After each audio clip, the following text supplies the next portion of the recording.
Hello everyone, my name is Mitch Schultz and I'm going to be talking to you all about technology etiquette in the workplace.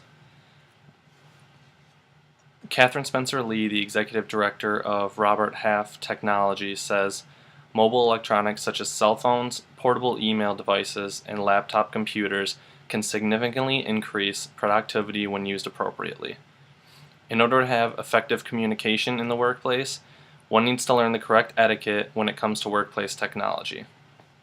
As I'll explain in the next few minutes, technology etiquette is increasingly important in the professional world, especially nowadays, and there are many correct and incorrect ways to use technology at work. When referring to technology etiquette, there are several channels in particular that I want to look at. We'll start with fax machines. Fax machines some people consider them outdated, but they're still very effective and very important technology to have in the workplace. Fax machines are a good way to relay information that is urgent to coworkers, clients, or employers. You do not want to use them to send ads, however. Most people don't like it when they have unsolicited ads sent to them or sales pitches. Usually a fax is known that it's coming, and the receiver can plan ahead for it or will be on the lookout for one. When you do send a fax, you want to have a confirmation that it is received so that you know it's not lost in transmit or that the person has actually gotten it.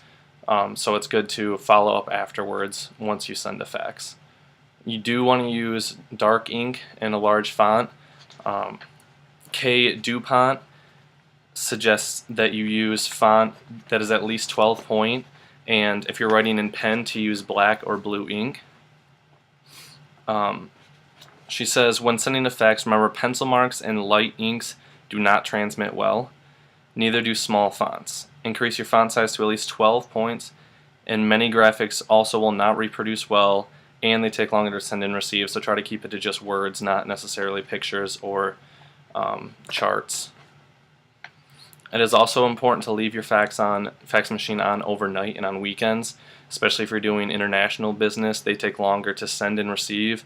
So if it's on a Friday and you're expecting a fax from China or Europe, you want to leave that on all weekend so that it'll still come through, and then Monday morning you'll receive your fax. The most efficient way to reach someone nowadays is usually by telephone. However, if the intended recipient does not answer, it is equally important to learn how to use an answering machine. That's what I'll be talking about next.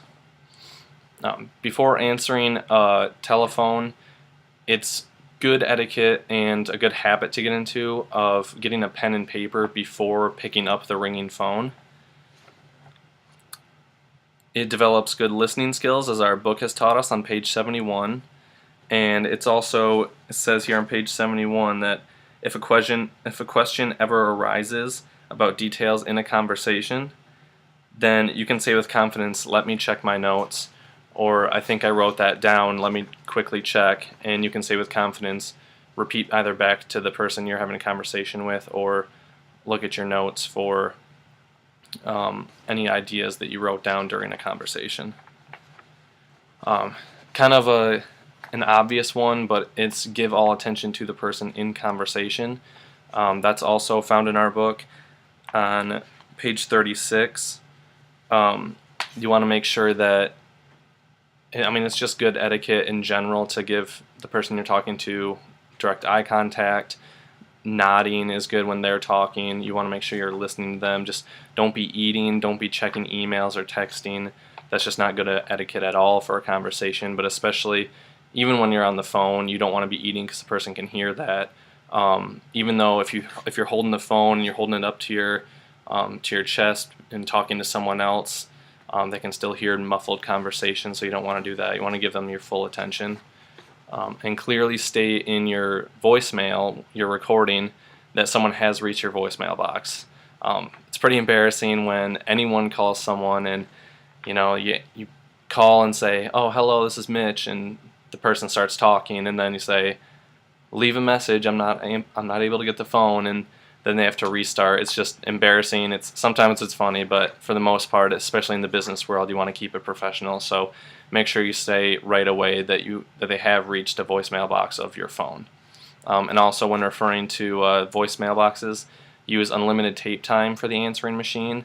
You don't want to cut the person off mid-sentence if you only leave a minute or 2 minutes for an answering machine. So make sure you put unlimited time so that the person can record their entire message to you and that you know what to call them back about.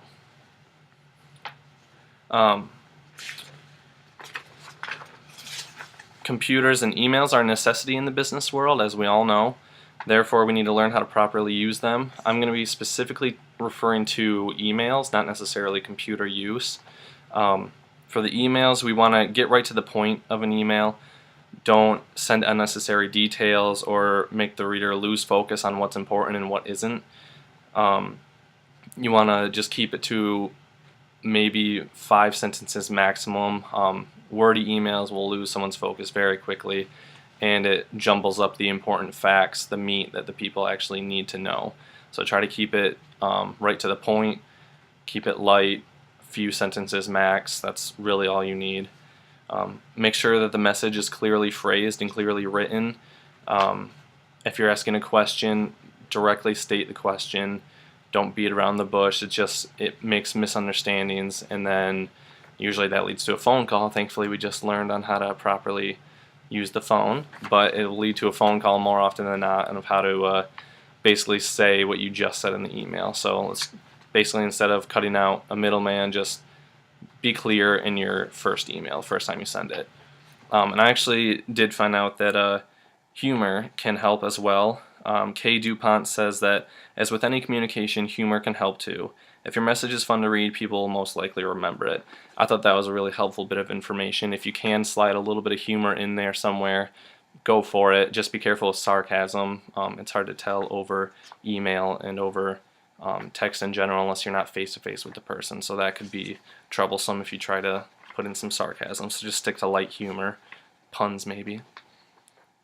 I'm sure you all know about the importance of office etiquette or workplace etiquette with technology and how to use it in your everyday work lives.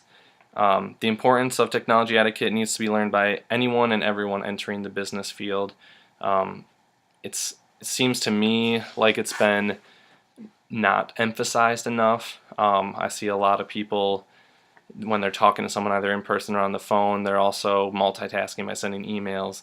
In today's corporate America, it's all about efficiency and multitasking and doing more things at once, but really, in order to have good communication, we need to focus on having good, proper technology etiquette in the workplace. So use technology to improve your work ethic, not diminish it. Again, I'm Mitch Schultz. If anyone has any questions or anything, I will be posting this onto our discussion board and Moodle, so feel free to comment, ask any questions, any advice, tips, feedback, everything. I appreciate all of it. The next slide I'm just going to put up here for my references if anyone wants to take a look. But I appreciate you guys taking your time listening, and have a good day.